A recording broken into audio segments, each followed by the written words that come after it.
It has been estimated that to duplicate the human brain with state-of-the-art technology would require a computer as tall as the World Trade Center and as big around as the state of Texas. And yet we all possess a computer of that power right inside our skulls here. It's got over 10 billion cells which are capable of a number of connections so high that it's the highest number ever to enter scientific literature. It's higher than the number of atoms in the known universe. And yet we got this brain. This is one of God's worst mistakes.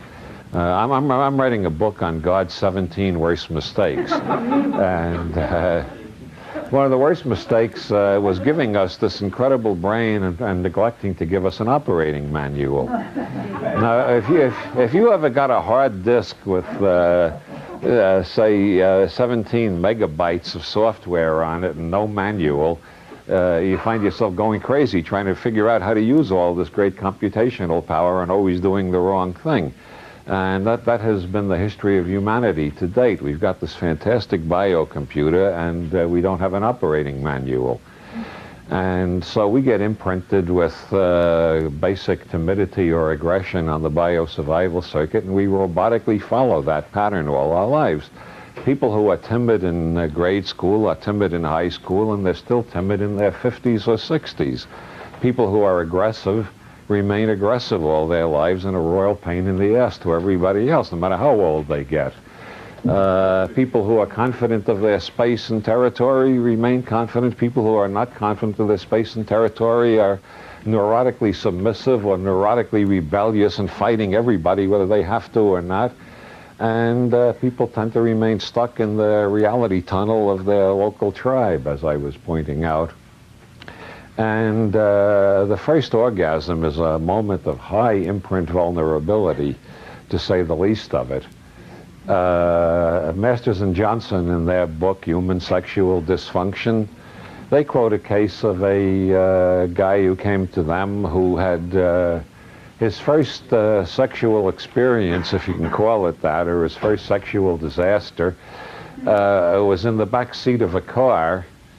I think that's true of a lot of Americans of this generation, but usually it's not as disastrous as in his case. He was just about to make out, or whatever is the current terminology, when suddenly a policeman appeared at the window of the car with a flashlight, yellowing, "What are you kids doing in there?"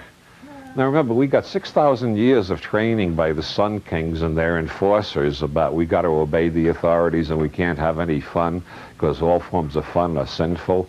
We've been brainwashed for the last 300 years by Puritanism, which Mencken defined as the haunting fear that somebody somewhere might be having a good time.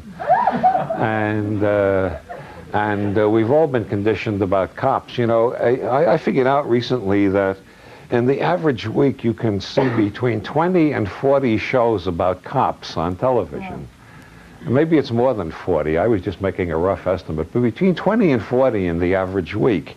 Now that kind of programming, we tend to think the cops are the most important part of the world because we see more of them on television than anybody else. Imagine if there were 20 to 40 shows about landlords every week. The television viewers, the couch potatoes, their whole reality tunnel would be twisted around. It would be closer to reality. Because most of us are dealing with landlords all the time, and we hardly ever have to deal with the police. And yet we see all these shows about cops and no shows about landlords. I've only had altercations with the police twice in my life. Well, I mean altercations involving identification and so on. I've been tear gassed a number of times and chased by the police for walking on the street in a group of more than 5. This was during the 60s when I thought it was the smart thing to do to go out and march in protest demonstrations. I later decided there were more effective ways of changing the system, but only a couple of days ago I had another altercation with a policeman. I was crossing the street in the wrong place, and he gave me a very complicated piece of paper which tells me I'll get a courtesy notice in the mail telling me what my fine is, But if I don't get the courtesy notice, it's my duty to notify them they forgot to send me the courtesy notice, because if I don't notify them, I'm in contempt of court. So apparently this means if we fuck up, it's your fault. So you got to be on the ball and make sure we don't fuck up, because we don't take responsibility for anything. And it didn't tell me how many days I should wait before I notify them that they haven't sent me their courtesy notice yet, of telling me how much they're going to take of my money for crossing the street in the wrong place. But I'm dealing with landlords all the time, every day of my whole life. My parents have been dealing with landlords. I've been dealing with landlords. Anyway, a cop is a power figure in our society. It doesn't need television. They were power figures even before television. They're armed and dangerous. Everybody knows that. And so this guy was making out in the back seat of a car, and this cop appears with a flashlight and bellows, "What are you kids doing?" Now, what do you think that guy imprinted as his sexual pattern? Flashlights. No, he imprinted impotence. When he arrived at the Masters Johnson Clinic 20 years later, he had been impotent for 20 years, ever since that experience. Now, does that remind you of the Gosling who imprinted the ping pong ball, the people who imprint terrorists? At moments of high emotional intensity, we all become subject to imprint vulnerability. And that's why people do dangerous things over and over, some people. Some people keep climbing mountains, even though you know if you climb enough mountains, the chance of an accident gets higher and higher all the time. But they get such a charge out of the stress and the danger and the excitement that they keep going back. Some people keep racing in professional auto racing, like the Grand Prix or the Indianapolis 500, even though a certain number of them crack up every year. Hemingway kept going back to Africa to shoot at lions. High involvement, high intensity keys off a lot of neurochemicals which make you feel really on top of the world. And if you find out you can get them by danger, you keep going back to danger. If you find out you can get those high involved feelings by smoking pot, you tend to go on smoking pot up until you run into a policeman with a flashlight who says, "What are you doing in there?" and hauls your ass off to court. If you find out you can get it by mantra, you'll keep on doing mantra for the rest of your life. Then once again, we see the power of imprint vulnerability.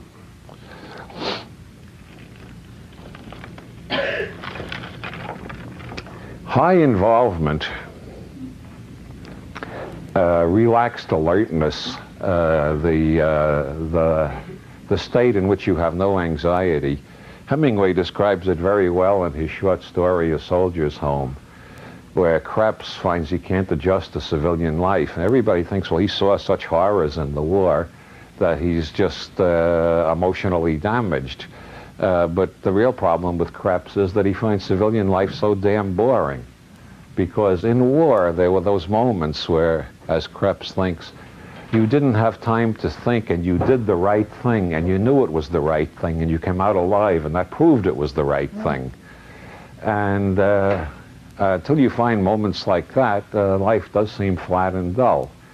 Those are moments of what Leary calls the Fifth Circuit. This whole system of circuitry I've been using today is borrowed from Timothy Leary, by the way. I've developed it in my own peculiar ways, but it's basically Leary's. Although if you trace it back far enough, you'll find it's very similar to the Gurdjieff system also, which comes out of traditional Sufism. I just thought I'd throw that in so nobody thinks I'm an original thinker.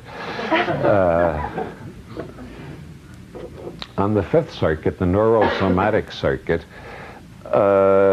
we have a rush of neurochemicals that run all over the body and run all over the brain, opening new circuits and new patterns. The neuropeptides are the ones that have been identified so far.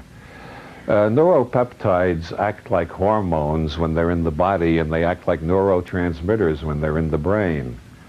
This gives them a dual nature, like the thingamajigs in quantum theory, which are particles part of the time and waves part of the time. The neurotransmitters are hormones part of the time, the neuropeptides are hormones part of the time, and neurotransmitters part of the time. When you're on the neurosomatic circuit, you do the right thing and you know it's the right thing, and there is no anxiety, there is no uncertainty, and the universe is a very beautiful place. And anybody who finds access to the neurosomatic circuit, as I said, keeps repeating their favorite technique of getting back there. And that tends to become as mechanical as the first four circuits.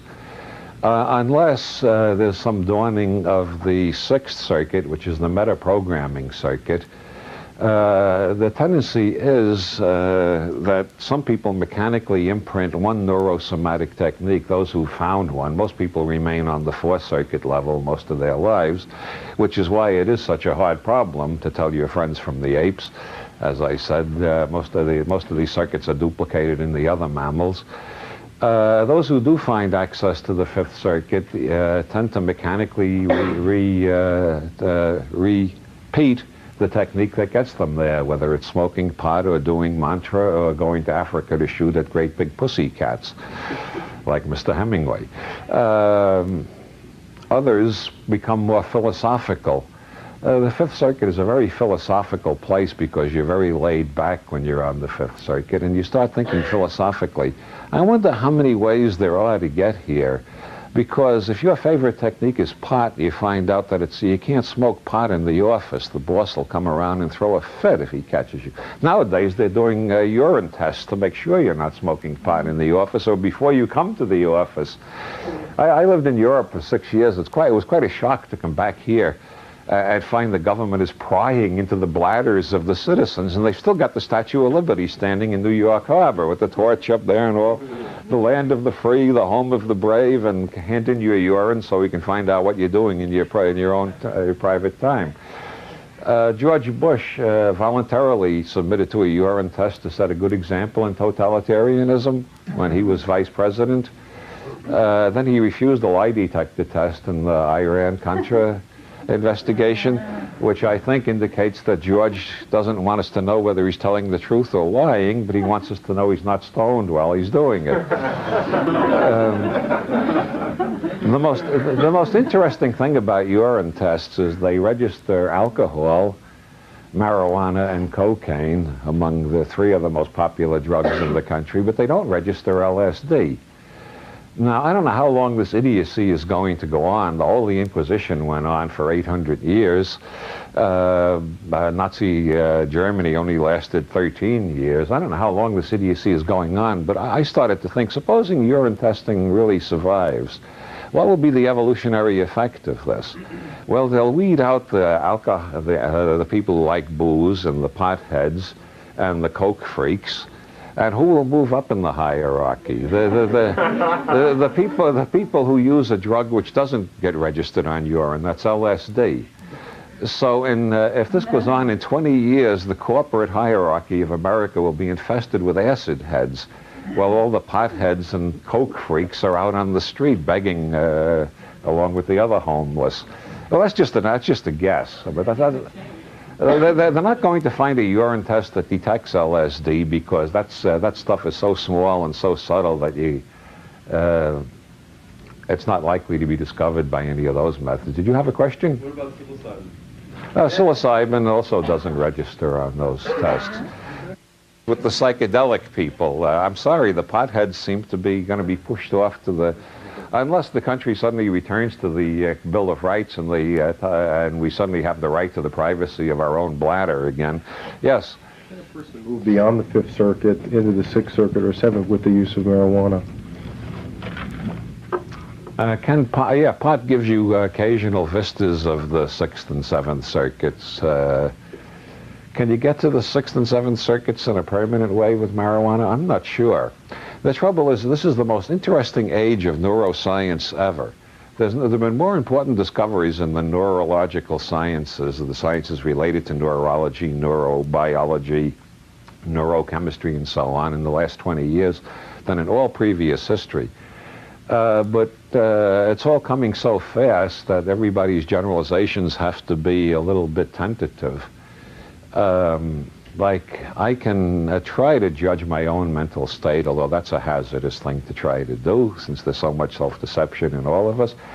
But if I try to guess how I got to this mental state, I don't know how much to attribute to marijuana and how much to attribute to brain machines like the David or the MC squared, how much to attribute to Buddhist meditation, how much to attribute to the genes I inherited. It's hard to say what...